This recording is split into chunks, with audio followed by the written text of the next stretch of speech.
저희들에게 주시는 하나님의 말씀은 신약 성경 디모데전서 6장 6절입니다. 그러나 자존 하나님이 있으면 경건은 큰 이익이 되느니라. 아멘. 교회를 짓기 위해서 모든 것들이 다 정리되었고, 그리고 그 중간에 저희가 이렇게 음악당을 빌려서 몇 주를 지금 예배를 드리고 있는데요.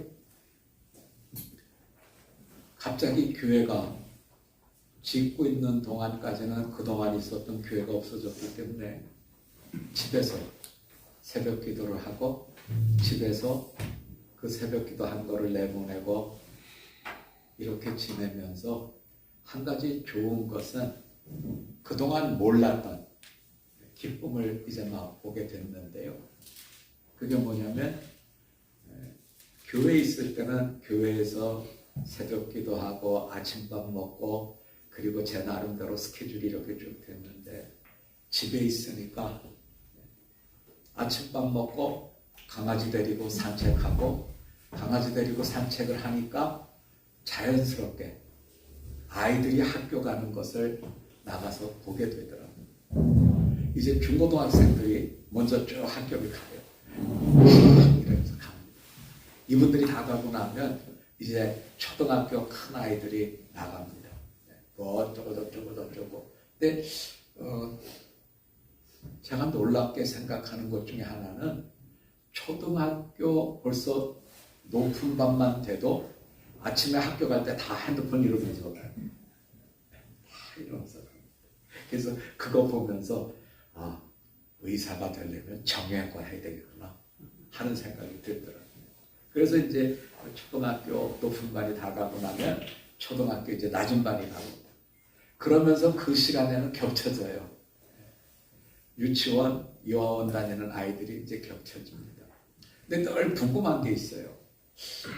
저 아이들이 메고 있는 가방 속에 뭐가 들어있을까? 그래서 한 번은 저희 같이 사는 엄마한테 물어봤어요. 아드님 가방에 뭐가 들어있습니까? 그랬더니 아무것도 없대요. 빈 가방을 엄마가 이렇게 들고 있다가 갖고 가는 거예요. 그래서 그 엄마한테 또 물어봤어요. 왜 아무것도 없는데 갖고 가요? 그랬더니 거기 가면, 유치원에 가든지 유아원에 가면 뭘 넣어준대요. 그래서 그거 받아갖고 오느라고 가방 가지고 간다 그래요. 아이들에게, 아주 조그만 아이들에게 유치원에 가는 것, 유아원에 가는 것, 그걸 보면서 느끼는 게 있습니다. 우리가 이제 기도 생활을 해요. 신앙 생활을 해요. 그러니까 기도를 하면서 새벽에도 기도하고 저녁에도 기도하고 틈만 있으면 기도를 하는데, 형편이 허락하는 한 이렇게 쉬지 않고 기도하는 것은 우리의 경건 생활에 대단히 중요하다.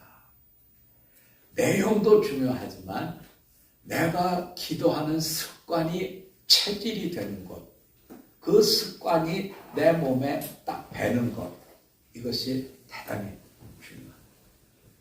많은 분들이 저에게 기도 생활의 어려움에 대해서 얘기를 쭉 합니다. 목사님, 이상해요. 기도만 하고 앉아서 기도만 하려고 하면 이상하게 꼭 불 끄지 않고 나온 것 같고요. 화장실에 물 틀어놓은 것 같고요. 이런 얘기들을 합니다. 이유는 모두 다 다른 데 원인이 있는 게 아니라 아직 기도가 내 습관이 되고 체질이 되지 않았기 때문에 하나님과 내가 만나서 기도하는 이것을 방해하는 사탄의 흔들림 속에 내가 있다는 거죠.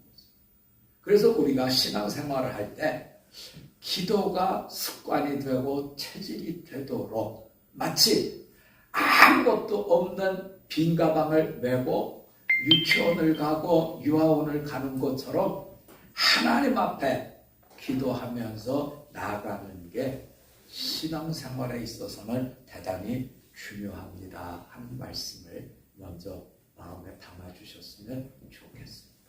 우리 한번 같이 해볼까요? 기도가 습관이 되고 체질이 되면 좋습니다. 그 다음에 이제 우리가 생각할 것은요, 이건 그 다음번입니다. 기도가 습관이 되고 체질이 된 다음에 우리가 마음속에 두셔야 될 건 이제 기도의 내용이 되겠죠. 여러분들에게 이런 내용으로 기도하십시오 권하기 전에 저의 아침 새벽 기도에 대해서 먼저 제가 소개를 합니다. 이제 말씀을 보고 찬양을 하고 그리고 자리에 앉아서 기도를 하면 하나님이 저에게 맡겨주신 믿음의 식구들을 위해서 기도합니다. 권사님들을 위해서 기도합니다. 첫 번째 스테이지죠. 권사님들 한 분 한 분 다 기도합니다. 그리고 이제 두 번째 스텝은 목회자들을 위해서 기도합니다. 저를 위해서 기도하고 우리 박 목사님을 위해서 기도합니다.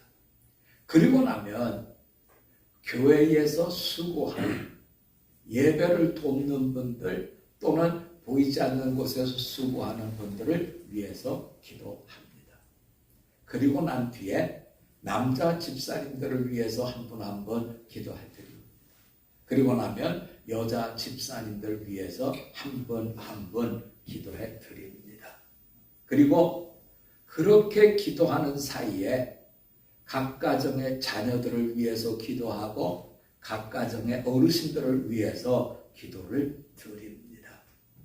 이렇게 우리 교회 식구들을 다 기도하고 나면 일산으로 갑니다. 일산에 우리 권사님으로부터 시작해서 집사님들 다 기도합니다. 그리고 SMC에서 수고하는 수고자들을 위해서 기도합니다. 그리고 그 SMC의 봉사자들뿐 아니라 그것을 이끌어가는 분들을 위해서 기도를 합니다. 다 기도하고 나면 그 다음에 그 일산에 있는 카페에 오는 아이들을 위해서 기도합니다. 늘 마음의 짐이에요. 왜냐하면 매일 오는 아이들이 적게는 3, 40명, 많게는 7, 80명씩 옵니다. 그 아이들이 그런데 어떻게 교회로 들어올 수 있을까? 어떻게 그 아이들의 마음속에 예수님을 전해줘야 될까 하는 건 제가 가지고 있는 숙제요 기도입니다. 처음에 시작할 때는 아이들이 제가 가서 그 동네를 이렇게 돌아다녀 보니까 그저 학원에서 학원으로 메뚜기처럼 옮겨 다니면서 그 틈틈이 짬짬이 PC방에 가서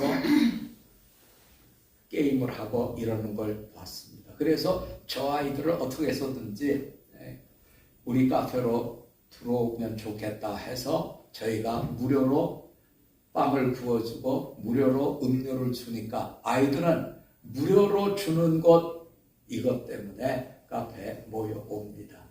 그런데 이제 조심스러운 것은 아주 조심스럽게 아이들에게 예수님을 소개하고 예수님을 만나게 해주는데 아직 이 아이들을 위한 예배가 자리 잡히지는 못했습니다. 그래서 그것은 숙제입니다. 제 마음속에 짐이기도 하고요. 그렇게 일산에 대한 모든 것들을 다 기도하고 나면 노년 성전을 위해서 수고하는 많은 분들이 계십니다. 그분들을 위해서 한 분 한 분 또 기도를 합니다. 이제 얼마 안 있으면 저희가 노년 성전에 가서 예배를 드리게 될 텐데요. 모든 것들이 순조롭게 하나님의 인도하심 속에 이루어지기를 또 기도합니다. 이렇게 저와 직접적으로 관계된 우리 식구들, 일산 식구들, 그리고 노년 성전 다 기도하고 나면 이 나라를 이끌어가는 분들을 위해서 기도합니다. 그리고 이 나라를 지키는 군인들을 위해서 기도합니다. 보이지 않는 곳에서 요즘 많이 시끄럽죠. 의료인들을 위해서 기도합니다. 저는 가끔 그런 생각이 들어요. 만약 의사 선생님이 없는 세상이 된다면 이것은 지옥 중에 지옥일 것이다. 우리가 왜 이렇게 혼란 속에 있어야 되는지 아직도 저는 속상할 뿐이에요. 우리 교회 식구들 중에 장기를 이식받아서 수술을 해야 되는 그런 식구가 있습니다. 그래서 제가 조심스럽게 물어봤어요. 이 집사님, 언제 순서가 될 것 같아? 왜냐하면 이미 그 장기 이식을 받기 위해서 10년 가까운 세월을 기다려왔습니다. 그래서 물어봅니다. 그런데 자기 장기를 이식받아서 수술해줄 병원에서 이런 얘기를 듣고 마음 아파요. 목사님, 올해는 안 된대요. 왜요? 수술해줄 선생님 숫자가 모질라서 장기가 와도 해줄 수 없어요. 너무너무 속이 애리고 아파요. 이제 우리가 오랫동안 장기 이식을 못 받고 그렇게 지내고 나면 요즘 우리 교회 못 나오잖아요. 혈압이 푹 떨어져서 어지러워서 못 견딘대요. 그런데 거기다가 엎친 데 덮친 걸로 자다가 아마 어지러워서 그랬던 것 같아요. 침대에서 떨어졌대요. 그런데 떨어졌는데 숨쉬기도 너무 힘들 만큼 아프다는 거예요. 그저 전화 속에서는 에이, 뭐 젊은 사람 괜찮아 이렇게 얘기는 하지만 그건 그야말로 저를 위한 위안용인지 모르겠습니다. 전화를 끊고 마음이 너무나 괴롭고 아프고 힘이 드는 것. 아픈 사람의 이 아픔을 치료해주는 의사 선생님들, 우리가 늘 보이지 않는 곳에서 수고하는 이분들을 위해서 기도해야 될 줄 압니다. 저는 소아과 선생님에 대한 늘 존경이 있어요. 여러분, 아이들은 아프면 울기만 할 뿐이지 표현을 못해요. 뭐 어른들이라 그래서 뭐 다른 건 아니겠지만 어른들은 그래도 뭐 이상한 표현이지만 무적지근합니다. 뭐 이렇게라도 표현하잖아요. 근데 애들은 표현을 잘 못하는데 그래도 소아과 선생님들은 그런 속에서 아이들을 잘 치료해주는 고맙고 고마운 분들이죠. 보이지 않는 곳에서 수고하는 분들을 위해서 기도를 다 하고 나면 마지막으로 하나님께 드리는 기도는 선교사님들을 위한 기도입니다. 제 나이 또래의 선교사님들이 선교지에 나가서 마지막 인생의 불꽃을 거기서 태우는 이것을 생각할 때마다 빚진 자의 마음으로 그분들을 위해서 기도합니다. 이렇게 우리는 기도를 하게 되지요. 자, 우리가 이렇게 기도할 때 기도 내용에 대해서는 사도 바울을 통해서 하나님은 이렇게 들려줍니다. 우리가 지난주에도 봤습니다만 디모데전서 2장입니다. 디모데전서 2장 4절입니다. 하나님은 모든 사람이 구원을 받으며 진리를 아는 데 이르기를 원하시느니라. 두 가지죠. 하나님은 모든 사람이 구원받기를 원하시고 모든 사람이 진리를 아는 데에 이르기를 원하신다. 여기서 진리는 예수님입니다. 안다는 뜻은 동행입니다. 부부가 결혼해서 같이 사는 것처럼 모든 사람이 예수님의 보혈로 구원을 받고 모든 사람이 예수님과 동행, 함께 살아가는 마치 부부가 결혼한 것처럼 이루는 이런 것을 원하시더라 하는 것이 우리가 기도할 때에 늘 마음에 두셔야 되는 내용입니다.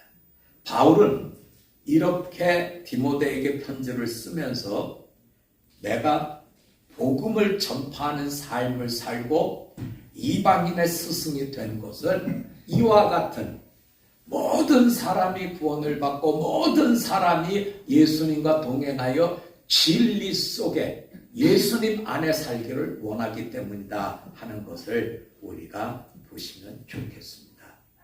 에베소에 교회를 세우고 복음을 증거할 때 바울은 안팎의 어려움을 잘 알고 있었죠. 그래서 디모데를 파송해서 아내는 그 교회에 침투해 들어온 거짓 선생님들, 캔서 같은 존재죠. 암은 시간이 지난다고 해결되지 않습니다. 거짓 선생들은 우리가 받아준다고 해서 해결되지 않습니다. 그래서 이분들을 잘 처리하도록 부탁을 하고 있고, 또 한 가지는 복음의 세계를 넓혀가는 일에 대해서 애쓰고 힘쓰고 있는 것이죠. 여기서 우리가 아셔야 될 게 있어요. 거짓 선생님들, 거짓은 사탄 마귀에 사로잡힌 사람들입니다. 자, 사탄 마귀에 사로잡힌 사탄의 역사를 우리는 기억해야 됩니다. 예수님께서 공생애를 시작할 때 예수님이 광야에 가서 40일 금식한 뒤에 시험을 겪지요.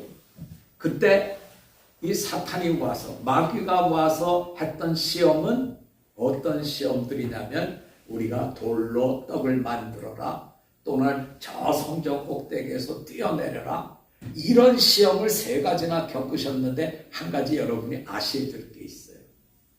사탄이 와서 시험할 때, 마귀가 시험할 때 예수님을 공격하면서 성경을 인용하고 있다는 점을 여러분 잘 보셔야 돼요. 그래서 신앙의 마지막 단계는 분별이라는 거죠. 지금 에베소 교회 안에도 똑같은 형태입니다.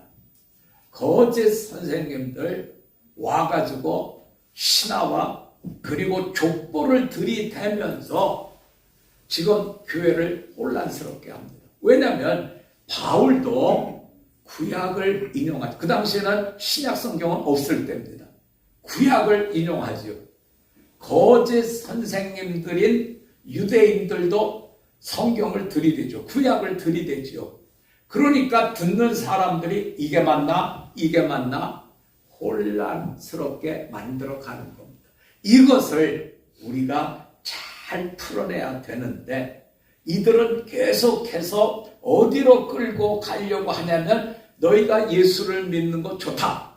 하지만 너희는 하나님의 구원을 가졌으면 뭘 받아야 된다? 우리 한번 같이 해봅시다. 할례를 받아야 된다. 자, 할례는 시작은 하나님의 은혜로 시작했지만 도중에 변질돼서 뭘로 바뀌어졌냐면 유대화하는 것으로 바뀌어진 겁니다. 그래서 이들은 끌고 어디로 가냐면 예수의 십자가 대속의 은혜와 이어지는 부활의 허락받은 영광의 땅으로 가는 것이 아니라 생명길로 나가는 것을 가로막고 어디로 가냐면 유대화시키는 곳으로 끌고 가는데, 혼란스러운 것은 하나님의 일꾼인 바울과 디모데도 구약 성경을 가지고 얘기를 하고, 또 그들도 구약 성경에 나오는 신화와 족보를 가지고 얘기하기 때문에 참 쉽지가 않더라는 겁니다. 여러분 혹시 말일 성도 젊은이들이 와서 전도하는 거 보신 적 있나요? 이분들은 늘 단정하죠. 그리고 탁 하얀 와이셔츠, 하얀 블라우스에 자기 이름을 딱 쓰고 말일 성도 이렇게 딱 찍어 다니잖아요. 그분들이 처음 이야기를 할 때는 성경을 가지고 얘기를 해요. 2가지거든요. 하나는 성경이요, 또 하나는 그들의 경전이에요. 그 얘기를 한참 끌려 들어가면 그때부터 자기들의 경전을 가지고 얘기를 합니다. 그것은 통일교도 마찬가지입니다. 통일교도 처음에는 성경으로 시작합니다. 그런데 나중에 가서 자기들의 통일교 교리로 이것을 이어가는 거죠. 자, 우리가 늘상 기억해야 되는 것은 마귀의 전략은 처음에는 같은 것 같아요. 근데 끝에 가면 어때요? 옆으로 빠져버리더라. 그래서 항상 2단, 끝이 다른 겁니다. 우리가 분별할 때마다 우리는 끝이 분명해야 됩니다. 예수님의 십자가 대속과 그리고 예수님이 주시는 부활에 관한 구원의 영생을 잘 우리가 가지고 살아가야 됩니다. 두 번째는 이들은 금욕적인 삶이 구원의 증표라고 이야기합니다. 결혼하지 말라, 어떤 음식은 먹지 말라, 이렇게 합니다. 자, 우리가 늘 기억하셔야 됩니다. 결혼은 하나님이 주신 은사를 따라서 결정하는 겁니다. 그리고 음식 먹는 것은 하나님의 창조의 역사 속에서 감사함으로 받으면 버릴 것이 없는 거죠. 이 점을 우리가 늘 기억해 주셔야 되고요. 세 번째로 이 거짓 선생님들은 이미 부활은 지나갔다. 다시 말하면 이제는 우리가 우리들의 생활을 살면 된다 하는 현재화시키는 것에 몰두하더라는 겁니다. 자, 성경은 거짓 선생님들의 세 가지에 대한 이 내용을 이렇게 전해주고 있습니다. 자, 바울은 이렇게 거짓 선생님들의 이끌어감에 대해서 넘어지지 않으려고 하면, 또 더 나아가서 세상 속에 신앙 공동체를 세우려고 하면 어떻게 해야 됩니까? 할 때에 6장 6절에서 그러나 자족하는 마음이 있으면 경건은 큰 이익이 된다. 자족하는 마음이 있으면 경건은 큰 이익이 된다. 여러분, 자족과 만족은 어떻게 다르죠? 자족과 만족. 아유, 목사님, 난 요새 너무 만족해요. 만족. 자족은 만족과 어떻게 다르죠? 자, 이 부분에 대해서 우리가 한번 말씀 속에서 보려고 합니다. 빌립보서로 가봅니다. 빌립보서 4장 11절 12절 말씀을 이제 저하고 한 목소리로 같이 나눕니다.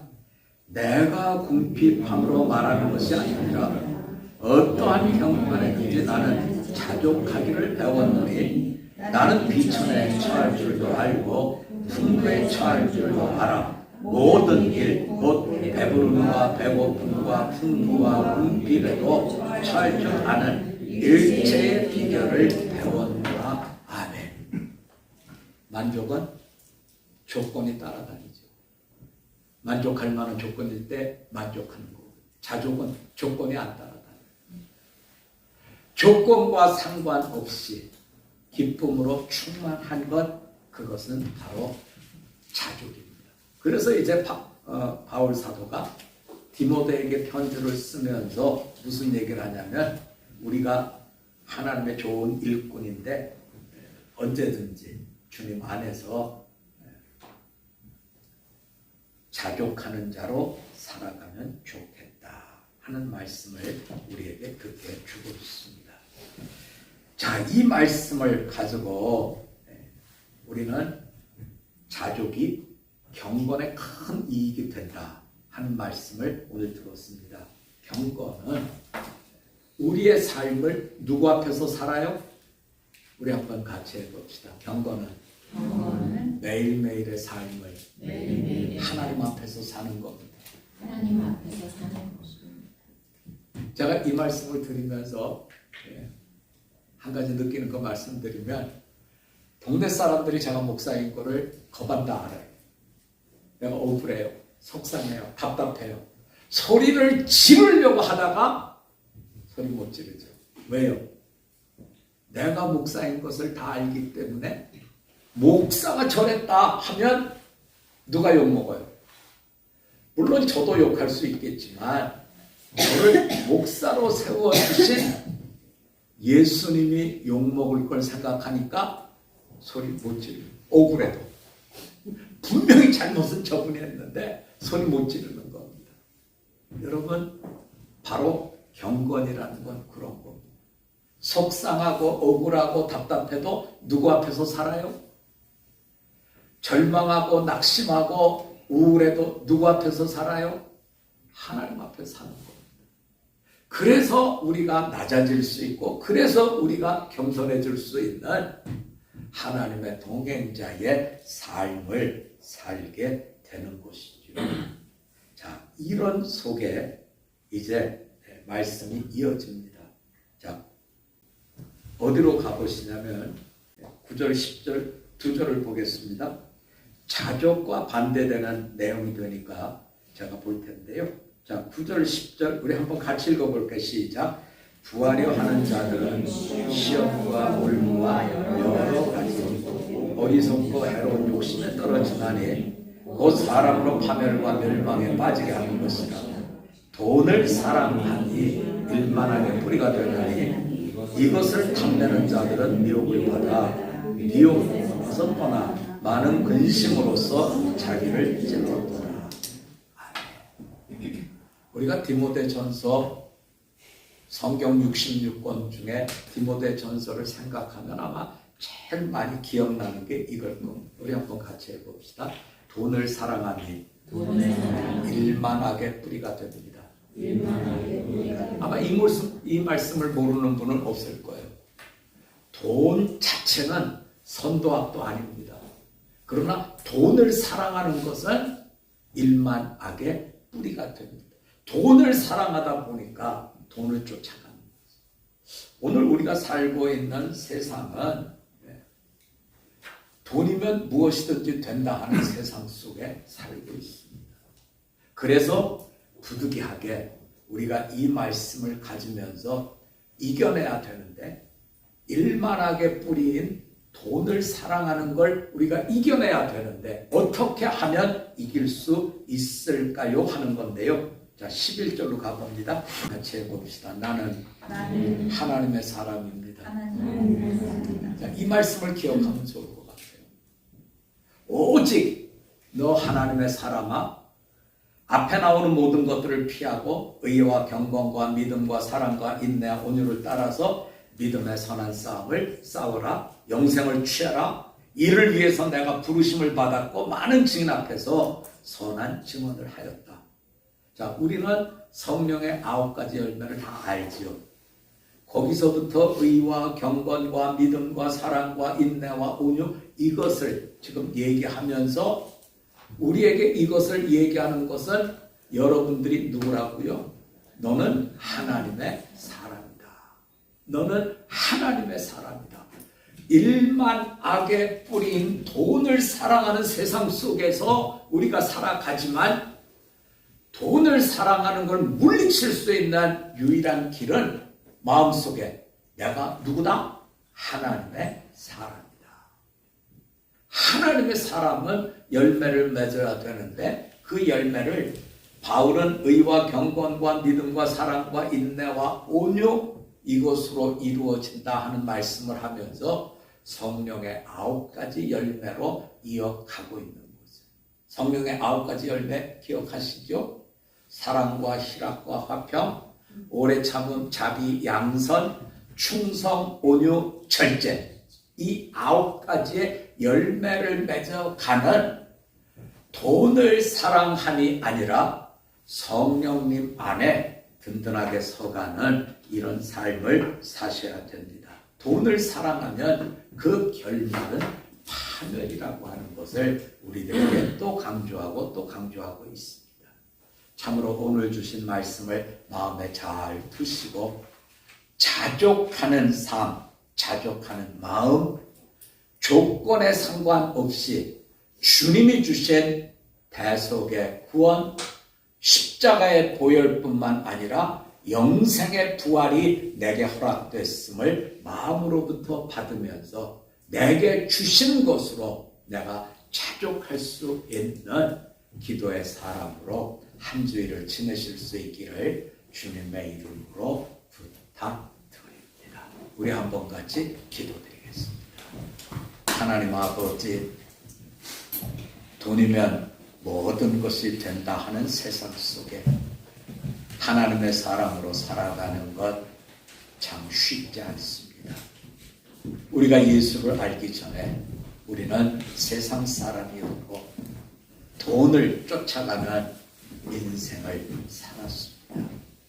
그래서 고향 사투리를 우리가 쓰지 않는다 할지라도 고향 사람을 만나면 툭 튀어나오는 것처럼 돈을 사랑하는 이 습관, 이 습성이 세상에 나가면 툭툭 튀어나오는 것을 저희가 깨닫습니다. 하나님, 우리를 변화시켜 주옵시고 오직 주님 안에서 자족하는 마음을 가진 우리로 세워주시옵소서. 감사드리며 예수님 이름으로 기도드립니다. 아멘.